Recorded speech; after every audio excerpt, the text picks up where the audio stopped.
संघर्ष करेगी।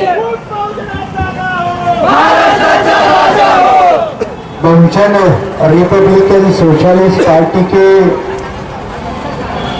महाराष्ट्र विधानसभा अधिवेशन के ऊपर ऐतिहासिक विदर्भ नगरी नागपुर में कोल्हापुर से लेकर गढ़चिरौली गोंदिया तक और नांदेड़ से लेकर नंदुरबार जिले तक आज के इस मोर्चा में बड़ी भारी तादाद में शामिल हुए पार्टी के समर्थकों इस मोर्चा को संबोधन करने के लिए इस विचार मंच पर पधारे दूसरे दलों के सम्मानीय नेतागण, इस मोर्चा को जिन्होंने संबोधित किया आदरणीय ईश्वर कोबरागड़े साहब, हमारे विदर्भवादी नेता और काफी लंबे समय से सुबह 11 बजे से यशवंत स्टेडियम से लेकर अभी लगभग 4:45 बजे तक मैदान में डटे रहे पार्टी के जाबाज साथी महिलाओं, भाइयों और बहनों। ये मोर्चा किस लिए लाया गया, क्या मकसद है उसका? हमारे साथियों ने कुछ गीतों के माध्यम से, कुछ भाषणों के माध्यम से समझाया, लेकिन सबसे पहली अहम बात कि विदर्भ में 4 साल के बाद ये पहला अधिवेशन हो रहा है। विदर्भ नगरी में ये पहला अधिवेशन हो रहा 4 साल के बाद। ये परंपरा क्यों शुरू हुई? जब महाराष्ट्र की असेंबली मुंबई में है तो नागपुर में अधिवेशन क्यों लिया जाता है? और उसके पीछे एक लंबा इतिहास है। इतिहास यह है कि जब महाराष्ट्र स्टेट बन रहा था तो महाराष्ट्र स्टेट बनते वक्त मध्य प्रांत के कुछ लोगों से, जिसमें यह नागपुर आता है, जिसमें अकोला आता है, जिसमें यह विदर्भ का काफी बड़ा हिस्सा आता है, ये विदर्भ के जनता के साथ 2 करार के माध्यम से, एक नागपुर करार है और दूसरा अकोला करार है।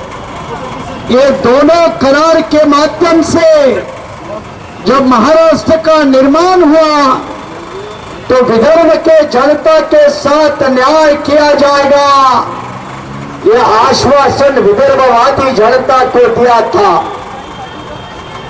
इसी आश्वासन के तहत महाराष्ट्र विधानसभा का अधिवेशन नागपुर नगरी में होगा और उसी अधिवेशन में नागपुर नहीं बल्कि विदर्भ के जनता के समस्याओं के ऊपर बहस होगी, समाधान निकलेगा। इसलिए नागपुर में अधिवेशन होता, लेकिन 19 तारीख से अधिवेशन शुरू हुआ। कितने बार ये सरकार ने विदर्भ के समस्याओं के ऊपर ध्यान दिलाया? क्या एक भी विदर्भ की समस्या को हाथ लगाया? एक भी समस्या को हाथ नहीं लगाया। खोखे और बोके के पीछे पड़े हुए सरकार के नादान लोग इनको जनता की समस्या के बारे में, महाराष्ट्र के जनता के मेहनत से कमाए हुए करोड़ों टैक्स के रुपए में अधिवेशन के ऊपर करोड़ों रुपए जब बर्बाद होते हैं तो क्या सरकार में बैठे हुए लोग वो करोड़ों रुपए का इस्तेमाल कर क्या जनता के समस्या का समाधान करते हैं? और उसका जवाब ना है। ना इसलिए है कि पिछले 19 तारीख से आज 23 तारीख है, 4 दिन हो गए। कौन सा महाराष्ट्र के जनता का मामला सरकार ने उसके ऊपर निर्णय किया? यहां हमारे विदर्भवादी नेता है, विदर्भ का आंदोलन है, विदर्भ का अलग मोर्चा भी हुआ 2014 में। क्या बीजेपी ने अपने घोषणा पत्र में क्या विदर्भ का वादा नहीं किया था? क्या विदर्भ के बीजेपी के नेताओं ने बावन कॉलेज अभी आप भूल गए, सुधीर मुनगंटीवार आप भूल गए, गडकरी जी आप भूल गए, और भूलने में तो देवेंद्र फडणवीस वस्ताद है, ये भूलने में भी वस्ताद है। क्या आपने एफिडेविट नहीं दिए थे विदर्भ के ऊपर? क्या विदर्भ के लोगों का वोटिंग नहीं लिया था, मतदान नहीं लिया था? और विदर्भ के जनता ने आपको मतदान भी करके एफिडेविट भी दिए थे। विदर्भ मुद्दे का राजनीति करके बीजेपी विदर्भ में बड़ी हुई, आमदार बने, खासदार बने, कहने लगे हमारे पास अब केंद्र की सरकार नहीं, केंद्र की सरकार दिलवा दो। और हमारा विदर्भ का तेली, कुलबी, मालवी, तमाम ओबीसी तबका मोदी के ऊपर फिदा हुआ, वोट डाले और केंद्र में भी बीजेपी की सरकार बनी। अब राज्य में बीजेपी, केंद्र में बीजेपी, तो भी विदर्भ नहीं बनता है। तो बीजेपी की सरकार अमेरिका में बनने के बाद क्या विदर्भ बनेगा? क्या अमेरिका में सरकार आपकी चाहिए? वैसे भी तो विश्व की सबसे बड़ी पार्टी होने का नारा लगाते हो, लेकिन विदर्भ के लोगों का विश्वासघात करने वाले लोगों को विदर्भ के लोगों ने जूते से मारना चाहिए, ये आवाज उठाने के लिए। क्या सिर्फ विदर्भ का मुद्दा है क्या? 2021 और 22 में विदर्भ के धान उत्पादक किसानों को बोनस नहीं मिला, 21-22 को बोनस नहीं दिया, 22-23 को अभी तक यह सरकार ने धान उत्पादक किसानों को बोनस डिक्लेयर नहीं किया। क्यों नहीं? देवेंद्र जी आप बोलते हो हमारी सरकार किसानों के हित में काम करती है, तो धान उत्पादक किसानों के साथ अन्याय क्यों है? महाराष्ट्र में किसान आत्महत्या को लेकर रिकॉर्ड बन चुका है।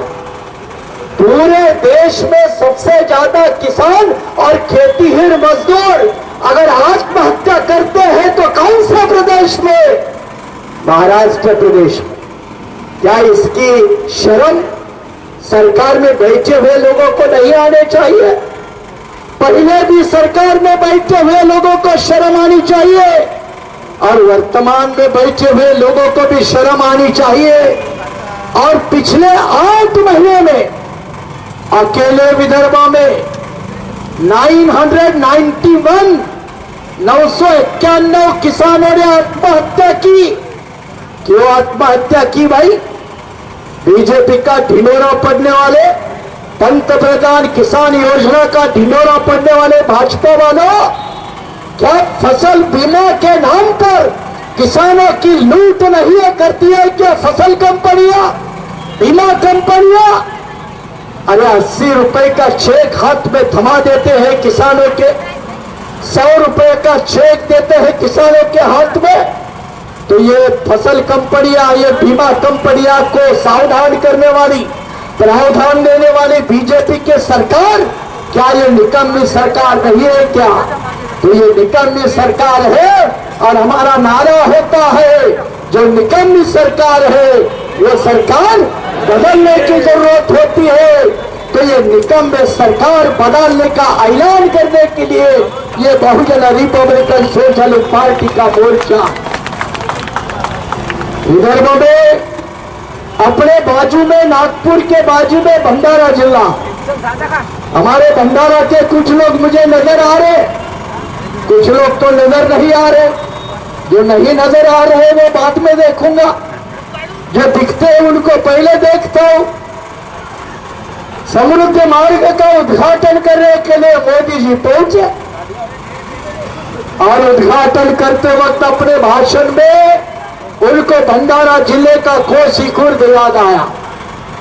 मोदी जी, आपकी भी सरकार 8 साल हो गए ना, 8 साल हो गए। अरे आप भी तो प्रधानमंत्री 2014 से है, लेकिन मोदी जी को भी 8 साल के बाद कोसी खुर्द याद आ गया। कहने लगे कोसी खुर्द को बनने के लिए कितना साल लगेगा? भाई, आपके प्रधानमंत्री अटल बिहारी भी तो पहले केंद्र में थे, तब मोदी जी ने नहीं पूछा। खुद 8 साल हुए, 8 साल के बाद उनको कोसी खुर्द याद आ गया।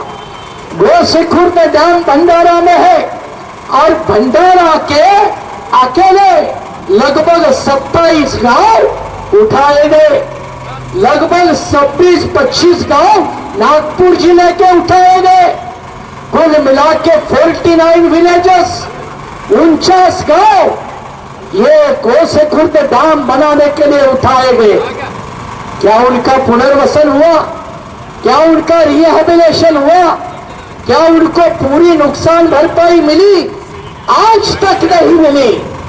तो फडणवीस सरकार, अरे भाई, आप तो विदर्भ वादा तो बहुत बार करते हो, तो कम से कम ये हमारे विदर्भ जिले के, भंडारा जिले के कोसी खुर्द डैम के प्रभावित लोगों को न्याय देने का काम अगर आपके रग में और आपके खून में विदर्भ के मिट्टी का रंग है, तो विदर्भ के लोगों के साथ तुम न्याय करके रहोगे, वरना विदर्भ के विश्वासघाती आप गुनहगार लोग होंगे।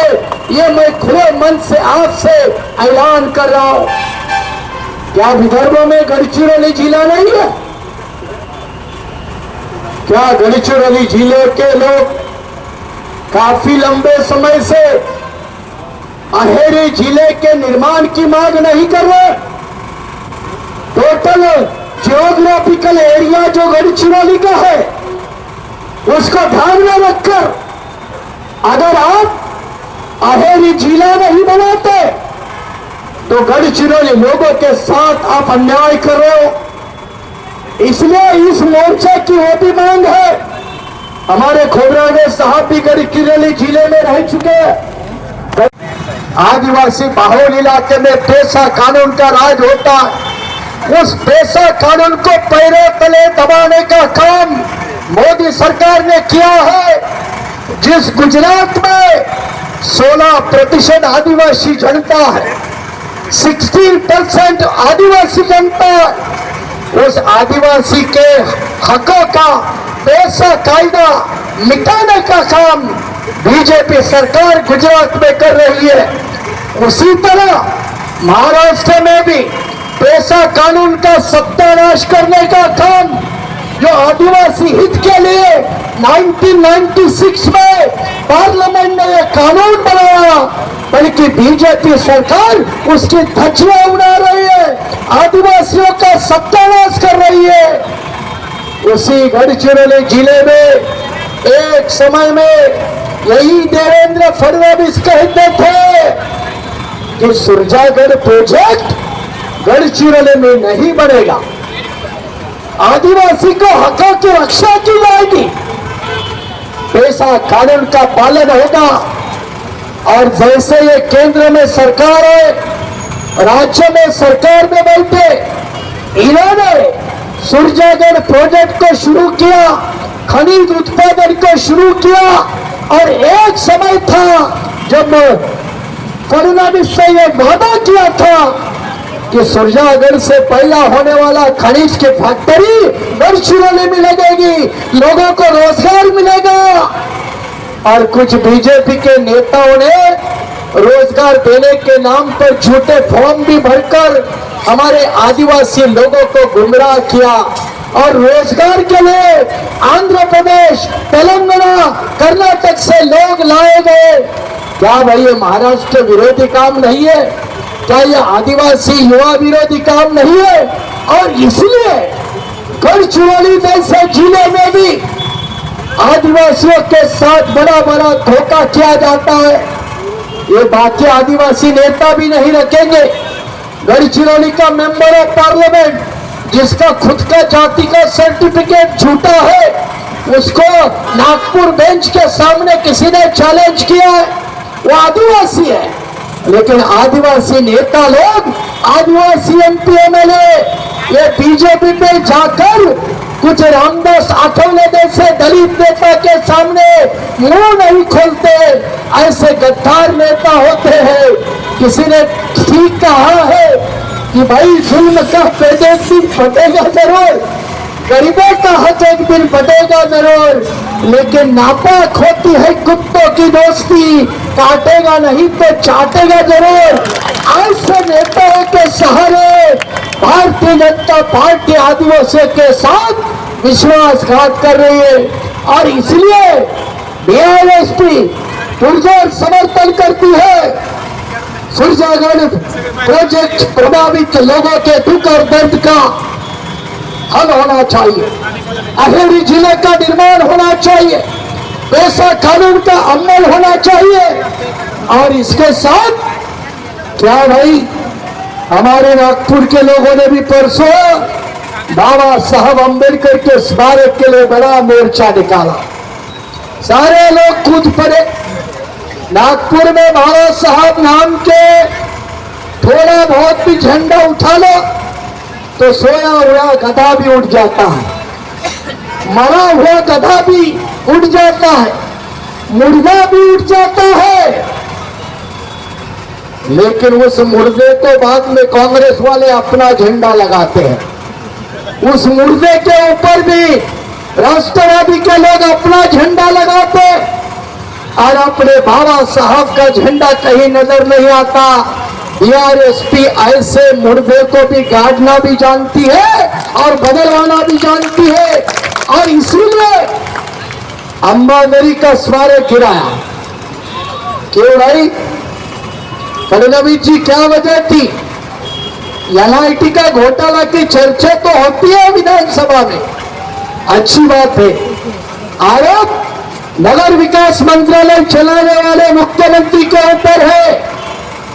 मुख्यमंत्री शंके के दायरे में आता है। लेकिन एनआईटी के भूखंड की चर्चा होती है, लेकिन अंबादरी के गिराए हुए बाबा साहब अम्बेडकर के स्मारक की चर्चा महाराष्ट्र के विधानसभा में नहीं होती। ये नागपुर में जो अंबेडकर राजनीति करने वाले कांग्रेस के एनसीपी के विधायक है, उनके लिए भी शर्म का मुद्दा है। उन्होंने भी इस बात के ऊपर गंभीरता से सोचने की जरूरत है। शताब्दी स्मारक कितने साल हो गए? 30 साल हो गए शताब्दी स्मारक को। अंबेडकर शताब्दी स्मारक नहीं निर्माण किया गया। अंबेडकर कन्वेंशन सेंटर नागपुर में अभी तक चालू नहीं हुआ। इमारत बन के कोने में खड़ी है, आज तक शुरू नहीं हुआ।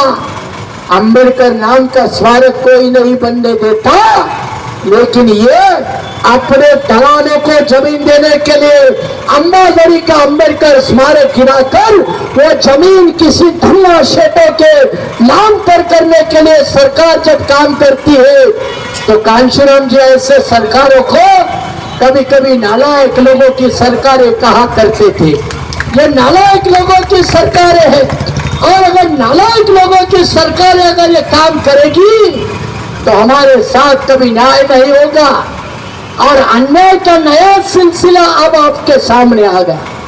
क्या हुआ? महाराष्ट्र में भूमिहीन किसान और खेतीहीन मजदूर, इनकी आबादी बढ़ी है। सरकार के पास आंकड़े हैं। भूमिहीन किसान जिसमें ज्यादा पिछड़े वर्ग के ज्यादा है, भूमिहीन लोग ज्यादा है, खेतीहीन मजदूर ज्यादा है और ये भूमिहीन किसान और मजदूर अपने रोजी रोटी के लिए कई जंगल में, कई पहाड़ में, कई और मुश्किल वाली जगह पे जाके 30-40 साल पहले बसे, छोटे घर बनाए, घर के सहारे जो बंजर जमीन थी उसको खेती में बदल दिया। अब सरकार कह रही है कि उस जमीन से हट जाओ, चाहे वो जमीन सरकार की, फॉरेस्ट की है, चाहे वो जमीन गायरान की है, चाहे वो जमीन गौठान की है, चाहे वो जमीन तड़ जमीन है। अब सरकार ने कलेक्टर के माध्यम से सारे महाराष्ट्र के 36 जिले में लोगों को नोटिस दिए। मराठवाड़ा के 4 जिले के लोग, जालना, परभणी, बीड और नांदेड़, ये लोग नोटिस लेकर मेरे पास मुंबई में पहुंचे।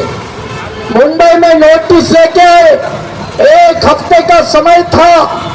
मैं सिर्फ राजनीतिक नेता नहीं हूं, मैं वकील भी होने के कारण ये हमारे 4 जिले के मराठवाड़े लोगों के तरफ से हमने हाईकोर्ट में अर्जी डाली और हाईकोर्ट में, मुंबई हाईकोर्ट में ये हटाने वाले कलेक्टर के आदेश के ऊपर हम लोगों ने उसके ऊपर स्टे ले लिया। और इसी कारण आज भी लोग वो अपने जगह पे है।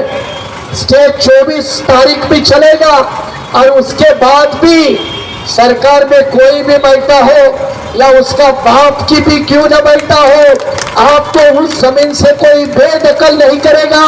ये मैं पूरे मोर्चा में नागपुर के लोगों के समक्ष आपके सारे गायरान धारे जमीन वालों को मैं आश्वासित कर रहा हूं। इसके लिए महाराष्ट्र में एक बड़ा दलित नेता है, वो छुप छुप कर बीजेपी के साथ अलायंस करता है, खुलकर नहीं करता, लेकिन खुलकर उसका रूप अब लोगों के सामने आने लगा है। कई बार उसकी पोल खुलने में लगी है और वो जब बीआरएसपी ने मुद्दा उठाया तो वो तुरंत जा गया मंत्रालय में, शिंदे जी के पास तुरंत बैठा और फोटो निकलवाया। अब शिंदे के साथ तुरंत कौन बैठ सकता है? जो शिंदे का दोस्त है वही बैठ सकता है ना। और शिंदे दोस्त किसका है? फडणवीस का है। तो एक आदमी शिंदे के पास जाके बैठेगा, शिंदे बीजेपी के पास जाके बैठेगा, तो तीसरा आदमी भी तो बीजेपी की पूछ पकड़ नहीं चलता है ना। इतनी तो अकल अभी महाराष्ट्र के अंबेडकरवादी जनता को होना चाहिए। उसने बहुत कोशिश की कि ये भी मुद्दा मानेसर से हाथ से निकालो, लेकिन मानेसर हर का वकील भी है, प्रोफेसर भी है और पार्टी चलाने वाला नेता भी है, इसलिए इस मुद्दे के ऊपर उनको पीछे रहना पड़ा और वो चुपके से गलत तरह के राजनीति करने में लगे। लेकिन अच्छी बात है, 2 दिन पहले सुधीर मुनगंटीवार, ये महाराष्ट्र के फॉरेस्ट मिनिस्टर हैं, वन खाते उनके पास है। उन्होंने पिछले सरकार में करोड़ों पेड़ लगाए थे। कितने करोड़ लगाए? 33 करोड़। अब 33 करोड़ का आंकड़ा क्यों आता है बीजेपी का? क्योंकि वो 33 करोड़ को हमेशा ढूंढते रहते। अरे कोविड में एक भी तो काम नहीं आया था 33 करोड़ वाला। और अब मोदी भी कह रहे कोविड बहुत जल्दी आने वाला है, मास्क लगाना शुरू करो। अरे मास्क क्यों लगाते हो? 40 से क्या हो, हनुमान चालीसा करो ना, तुम्हारे हिम्मत है तो 33 करोड़ को बुलाओ और कोविड का मुकाबला करो ना।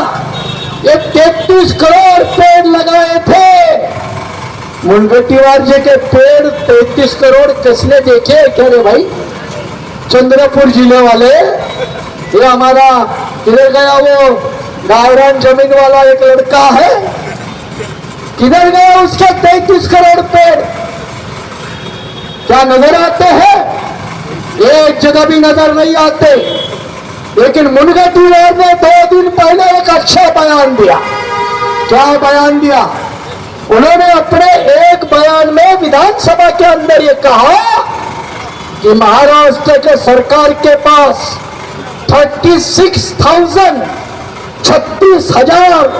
स्क्वायर किलोमीटर जगह खाली है। कितनी जगह खाली है? 36,000 स्क्वायर किलोमीटर जगह खाली है। इसका मतलब भूमिहीन लोगों को देने के लिए जमीन पर्याप्त है, जमीन पर्याप्त है। तो दादा साहब कर्मवीर दादा साहब गायकवाड़ सबलीकरण योजना के अंतर्गत प्रत्येक भूमिहीन परिवार को 4 एकड़ जमीन मिलनी चाहिए। यह बीआरएसपी का इस मोर्चे का जो डिमांड है सरकार को पूरा करना चाहिए, क्योंकि मुनगटीवार के मुताबिक अगर 36,000 स्क्वायर किलोमीटर जगह खाली है, इसका मतलब सरकार के पास जमीन है, तो सरकार ने यह जमीन लोगों को देना चाहिए। इस बात को सरकार को भी याद दिलाना चाहिए।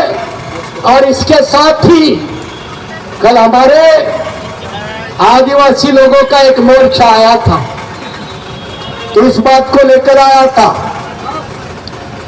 झूठे सर्टिफिकेट लेकर सच्चे आदिवासी की नौकरी छीनने वाले, झूठे कास्ट सर्टिफिकेट वाले लोगों के खिलाफ सरकार ने कार्रवाई करनी चाहिए।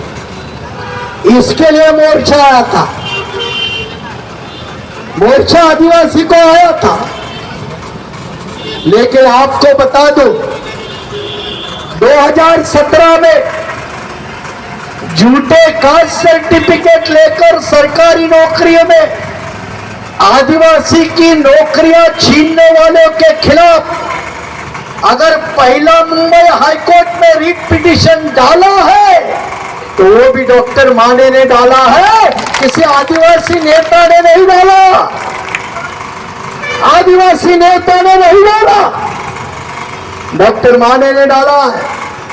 और पिटीशन में याचिकाकर्ता कौन है? याचिकाकर्ता उस वक्त भीमराव केराम, ये किनवट के आमदार अब बीजेपी के हैं, और एक दूसरा आदिवासी यवतमाल का, ये 2 याचिकाकर्ता है। लेकिन 2018 के बाद ये हाईकोर्ट की याचिका का क्या हुआ, ये पूछने के लिए एक भी आदिवासी नेता मेरे पास नहीं आया, ना यवतमाल का आया, ना किनवट का आया। तो आदिवासी नेता भी दलित नेता के तरफ वैसे का व्यवहार करते हैं। लेकिन आज भी मैं आपको कह रहा हूं कि चाहे पीड़े के खिलाफ वाली याचिका या आदिवासी झूठे सर्टिफिकेट के खिलाफ वाली याचिका अगर किसी की है, तो वो डॉक्टर माने वकील की है और किसी की नहीं है। और वो लोग आए ना आए कोई फर्क नहीं पड़ता, कोई आए ना आए कोई फर्क नहीं पड़ता, कोई आदिवासी आए ना आए कोई फर्क नहीं पड़ता। और भीमा कोरेगांव के दंगल के लिए जिम्मेदार रहने वाले मनोहर भिड़े और दूसरा एक वोटी के खिलाफ तकरार देने वाले लोग कोई आए ना आए परवाह नहीं, लेकिन बीआरएसपी ये गुनहगारों के खिलाफ जंग जारी रखेगी, हाईकोर्ट में याचिका जारी रखेगी। इसका भी ऐलान में खुले मन से आज के नागपुर के ऐतिहासिक मोर्चा में आपके सभी लोगों के सामने कर रहा हूं। सरकार एक तरफ कह रही है कि सीमावाद खत्म होना चाहिए, सीमावाद, कर्नाटक महाराष्ट्र का सीमावाद खत्म होने में आपको दिक्कत क्या है भाई? कर्नाटक की सरकार बीजेपी की, राज्य की सरकार बीजेपी की, दिल्ली में बैठे मोदी बीजेपी के, तो चारों तरफ बीजेपी है, तो मामला मिटाने में दिक्कत क्या है? लेकिन एक तरफ से कर्नाटक का मुख्यमंत्री कहता है कि 1 इंच भी जमीन नहीं देंगे, जबकि मामला सुप्रीम कोर्ट में पेंडिंग है। मामला सुप्रीम कोर्ट में पेंडिंग है, लेकिन कर्नाटक का मुख्यमंत्री अनाप शनाप बोलता जाता है और महाराष्ट्र का मुख्यमंत्री बस कितने अपने एमएलए बचे हैं, किसको मंत्री बनाना है, किसको संतरी बनाना है, इसी सोच में लगे रहते हैं। ये कर्नाटक के ऊपर बहस करते हैं। अधिवेशन विदर्भ में है, विदर्भ में चंद्रपुर जिला है, चंद्रपुर में जीवती तालुका है और जीवती तालुका में 15 गांव है। जो 15 गांव कभी तेलंगाना में आते हैं, कभी महाराष्ट्र में आते हैं। ये 15 गांव में 1997 में सुप्रीम कोर्ट ने फैसला दिया कि ये 15 गांव महाराष्ट्र के हैं, ये गांवों के ऊपर अधिकार महाराष्ट्र का है। लेकिन आज तक जो भी महाराष्ट्र की सरकार रही, किसी लोगों ने वो 15 गांवों के ऊपर ध्यान नहीं दिया। पानी की व्यवस्था नहीं की, राशन की व्यवस्था नहीं की, रास्ते की व्यवस्था नहीं की। सांगली जिले के पास कोल्हापुर के बाजू में जत नाम का तालुका है, लोगों ने पीने का पानी के ऊपर महाराष्ट्र के सरकारों के ऊपर सवाल उठाए। किसी सरकार ने उनका पानी का मामला नहीं सुलझाया। नंदुरबार में आदिवासी बहुल लोग हैं, दुनिया में लोग हैं। नासिक के बॉर्डर पर आदिवासी लोगों की संख्या बढ़ी है। उन लोगों की समस्या के तरफ ध्यान देने का काम लोग नहीं करते, सरकारें नहीं करती। जब सरकारें नहीं करती तो ये लोग क्या करेंगे? राशन कार्ड मांगते, राशन कार्ड नहीं देते, पीने का पानी मांग रहे, पानी नहीं देते। जब महाराष्ट्र की सरकारें ध्यान नहीं देगी तो वहां के लोग करेंगे क्या? और इसको लेकर महाराष्ट्र के सरकार ने अभी गंभीरता से सोचना चाहिए। और इसीलिए जब महाराष्ट्र के सरकार चलाने वाले लोग यहाँ के उद्योग धंधा गुजरात को भेजने का काम कर रहे हैं, क्यों भाई? हर कारखाना गुजरात में जाएगा, इंडस्ट्री गुजरात में लगेगी, तो महाराष्ट्र में पढ़े लिखे लोगों को रोजगार कहाँ मिलेगा? एक तो सरकारी नौकरी का आप कंट्राटीकरण कर रहे हो, खासगीकरण कर रहे हो, आउटसोर्सिंग कर रहे हो, और क्लास 3 और क्लास 4 इनकी नौकरियों को बर्खास्त करने का काम कर रहे हो। और जब नौकरियां नहीं दे रहे तो सरकारी नौकरियों का निजीकरण क्यों कर रहे हो? और इसलिए ये मोर्चा आउटसोर्सिंग खिलाफ भी है, कंट्राटीकरण खिलाफ भी है। और सरकार को ये चेतावनी करना चाहती है कि एक तरफ तो आप आरक्षण को नष्ट करने के लिए सरकारी नौकरियों का निजीकरण कर रहे हो, खासगीकरण कर रहे हो, आउटसोर्सिंग कर रहे हो, और यहाँ के युवाओं को, पढ़े लिखे रोजगार वाले लोगों को बेरोजगार बनाकर उनको आत्महत्या कराने के लिए मजबूर कराने का काम अगर यहाँ की फडणवीस सरकार करती है तो आपको विचार करना होगा। पुलिस की भर्तियां अभी चालू है ना, 18,000 जगह है, 18,000। अर्जियां कितनी आई? 18 लाख। 18 लाख जगह आई। जब 18 लाख एप्लीकेशन आती है तो महाराष्ट्र की कितनी बड़ी गंभीर समस्या है।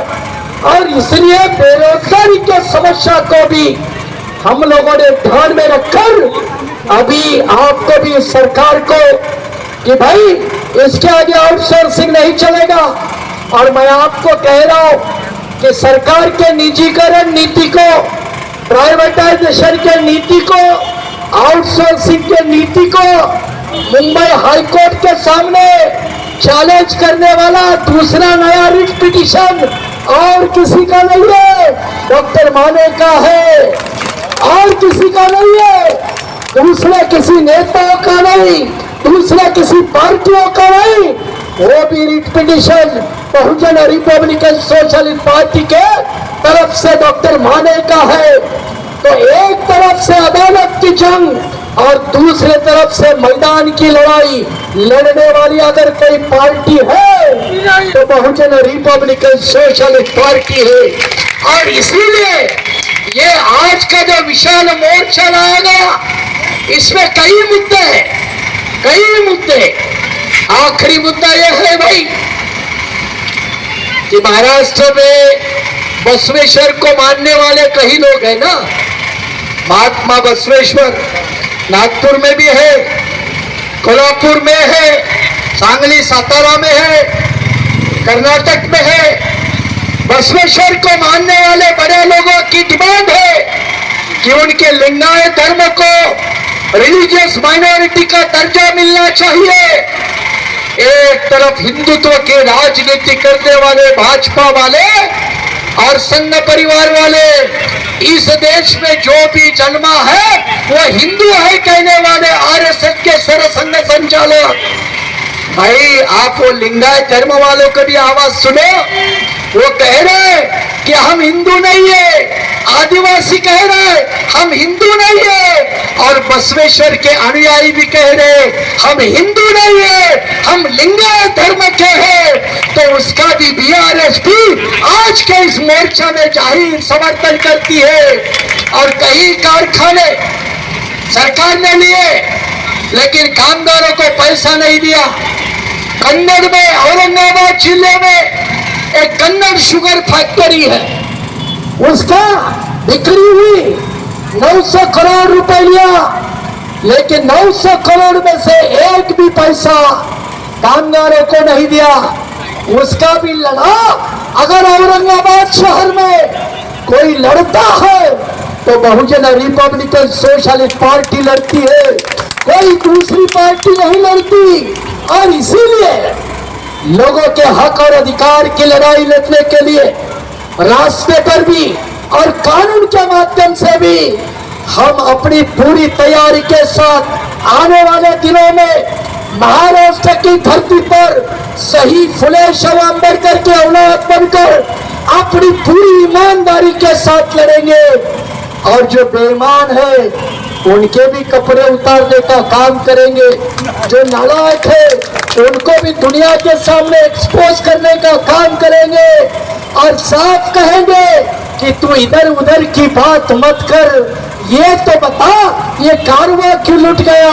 आणि हे सरळ सरळ प्रश्न घेऊन लोकांच्या मैदानामध्ये लोकांच्या समोर जाण्यासाठी आपण इथून पुढे मग कुठलंही इलेक्शन असो, आंदोलन असो, आणि इथून पुढे मी तुम्हाला सांगू इच्छितो की मी एकटाच नाही, राजकारण म्हणून नाही, तर दादासाहेब गायकवाडांच्या नंतर सगळ्यात मोठं भूमिहीनाचं आंदोलन जर कोणी महाराष्ट्रात उभं केलं तर ते आपण उभं करू। हे महाराष्ट्राच्या समोर दाखवण्याचं काम अगदी इजड खोबराडे साहेब असतील, आमचे दुसरे काही संघ अधिकारी असतील, त्यांच्या वतीने देखील आम्ही महाराष्ट्रातील जनतेच्या हितासाठी एक जमीन प्रश्नावरती आगामी दिवसामध्ये भव्य आंदोलन उभं करू। त्याच्यामध्ये तुम्ही ताकदीने उतरायचं। आणि एक सांगतो, बेकारी वाढती ना तर लगेच दुसरी परिषद आहे आणि त्या परिषदेचा नारा आहे अब की बार सिर्फ रोजगार। त्या परिषदेचा नारा आहे अब की बार सिर्फ रोजगार। त्याच्यावरती सुद्धा महाराष्ट्रामध्ये संपूर्ण रान कापवण्याचं काम बहुजन रिपब्लिकन सोशलिस्ट पार्टी करेल।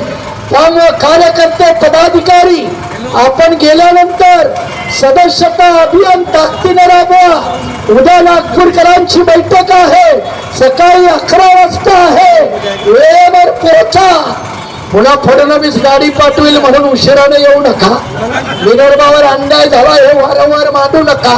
कामचुकारकी आणि नालायकपणाचे पुरावे पुन्हा पुण्याची देऊ। आपण आंबेडकरांची नालायक औलाद आहात ते दाखवू नका। आंबेडकरांची जर खरोखरची औलाद असाल तर आंबेडकरांसारखं वागायला शिका, त्या ताकदीनं काम करायला शिका। आणि म्हणून इथून पुढे गेल्यानंतर गावोगाव गावी शहराशहरी आपला आवाज बुलंद झाला पाहिजे. त्या बुलंद करण्याचा एकही मार्ग आपण सोडता कामा नये. आणि म्हणून हा मोर्चा संपल्यानंतर आपण जाताना, मला माहिती आहे काही सिंधुदुर्गचे लोक आहेत, काही कोल्हापूरचे आहेत, काही गडचिरोलीचे आहेत, काही ट्रेन न आलेत, काही फोर व्हीलर न आलेत. जाताना आपण सांभाळून जायचं. समृद्धी महामार्ग चांगला आहे, पण मरायला पण जास्त लोक लागले अलीकडे, आकडेवारी बघितली असेल. त्यामुळं नको त्या लोकांच्या बळी नको. ज्यांच्या दावे अशी अपेक्षा करतो त्यांच्या जात नाहीत, नको त्या लोकांचे बळी जातात. तेव्हा समृद्धी मार्गाने जाणाऱ्या लोकांनी आपल्या गाड्या शांतपणे व्यवस्थित घेऊन जा. जाताना घरापर्यंत आपल्या सोबतच्या कार्यकर्त्यांना, महिलांना, विशेषतः मुलांना नीटपणे घेऊन जा. आणि आपला आजचा संदेश महाराष्ट्राच्या कानाकोपऱ्यामध्ये पोहोचवा. तुम्ही कामावर कष्ट करून तुम्ही या मोर्चाला आलात, तुम्हाला कुणी गाड्या दिल्या नाही, कुठल्या भाड्यानं तुम्हाला भाड्यानं आणलं नाही. तुम्ही स्वतःच्या ताकदीवरती आलात, तुम्ही स्वतःच्या जीवावरती आलात. ट्रेन न आलात, फोर व्हीलर न आलात, टू व्हीलर न आलात. म्हणून मी पक्षाचा अध्यक्ष म्हणून तुमचं जाहीर अभिनंदन करतो, तुम्हाला मान्यपूर्वक धन्यवाद देतो. आणि इथूनच पुढं आपण आपला लढा अत्यंत तीव्र गतीने लढावा असं आवाहन करून या मोर्चाला ज्यांनी सहकार्य केलं त्यांना मी पक्षाच्या वतीनं, माझ्या स्वतःच्या वतीनं जाहीर धन्यवाद देतो. आणि आभार प्रदर्शन करण्यासाठी आपल्या महिला आघाडीच्या नेत्या झांबरेताई यांच्याकडे मी हा माईक देतो. आदरणीय झांबरेताई.